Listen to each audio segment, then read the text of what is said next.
Hey everyone, my name is Colin Johnson, and today I'm going to be presenting you some success tips for beginning educators. I myself am a beginning educator as I'm a junior in the physical education department, or that's my major. And I also had the benefit of working in the after school program in the elementary school. So today I have 4 tips for you that could be beneficial for any educators. Um, I also got to observe 2 teachers for field experience projects for my educational psychology class. So I hope my experience working in an after school program and my field experience kind of help you see what's in the classroom if you've never been in a classroom before, or if you've been in the classroom, hopefully my tips can help you.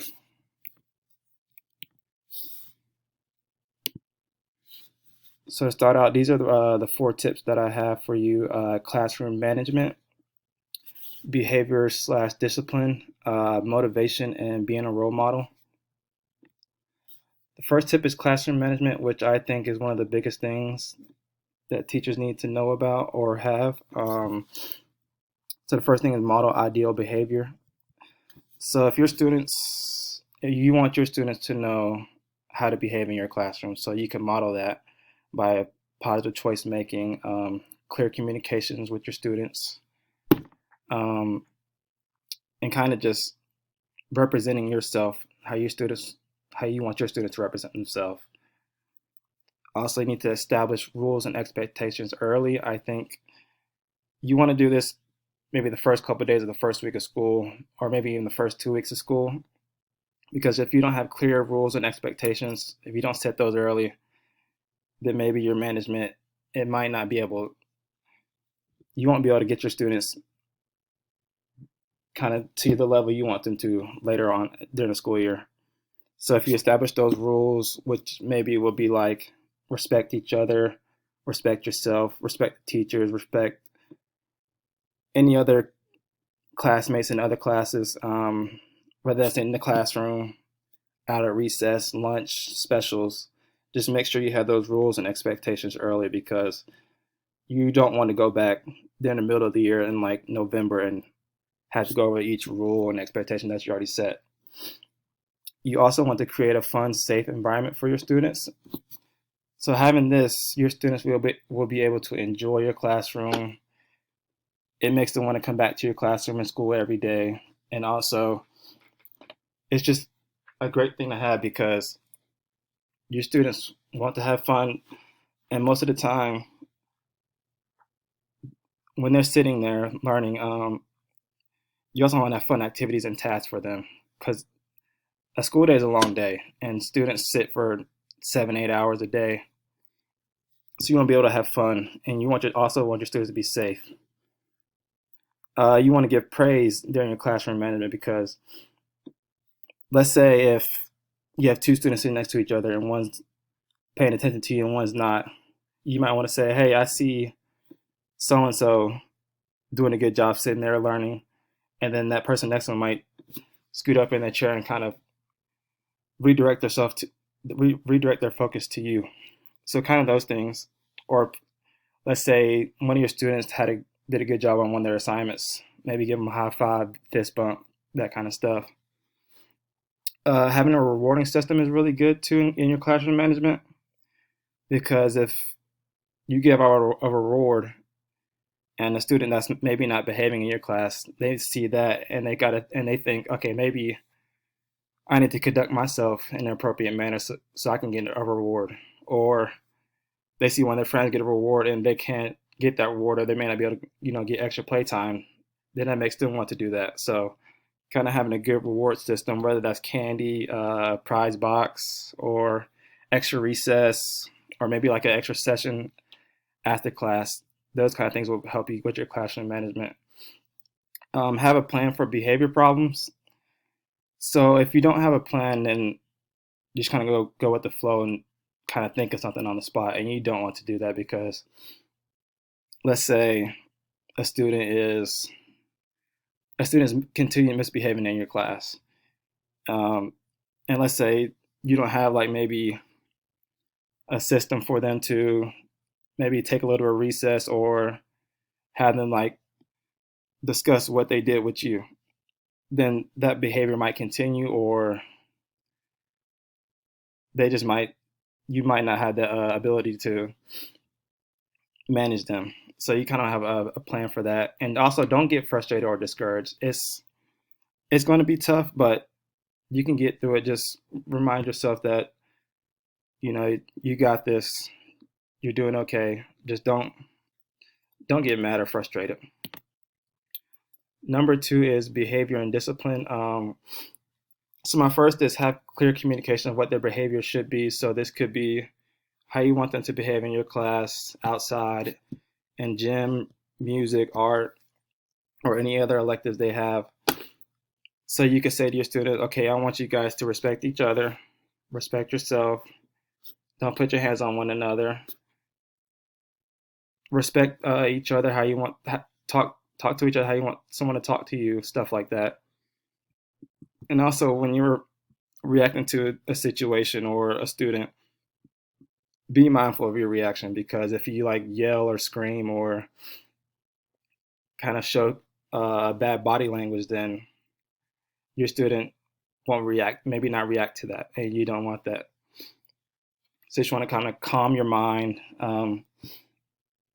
you know, kind of just display positive stuff, and so you'll be ready to react to the problem.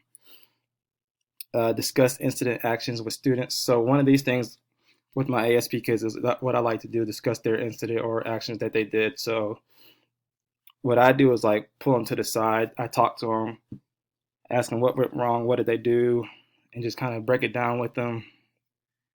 And then at the end, I tell them like, let's not do this again, okay? And I might give them a fist bump or a high five. So that kind of thing can help with your behavior, with your students' behavior. As like your classroom management, you want to have a plan for behavior problems. So that might be you had during recess, they might have to reflect during the whole recess. And what you do is you give them a sheet, they write down what they did, and then you discuss with them what not to do, and hopefully it won't happen again. Also, going back to tip number one, you want to use your first week to set the standard, how they want to behave, how you want your students to behave, and you also want to be consistent with rules. So let's say you establish your rules early on, and you don't follow up with that, then everything's going to be off balance. So you want your rules to be consistent, and you want to follow through with those rules, and also have confidence in your voice to take command of your classroom. So you want to have belief in yourself that you can display, so you can take over your classroom. You want to be confident. Now, you might not have confidence at first, which is fine, but once you develop that confidence, then the sky is the limit. I promise you, because once you find your voice, then they might see like, oh, he or she's not messing around. I need to get it together. Stuff kind of like that. The third tip is motivation, which is one of the big components, I think.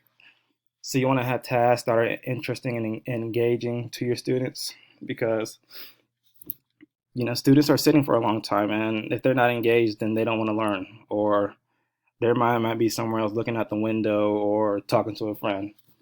So kind of having tasks that are interesting to them and engaging, which can keep them on that task, is a great thing. You also want to give options.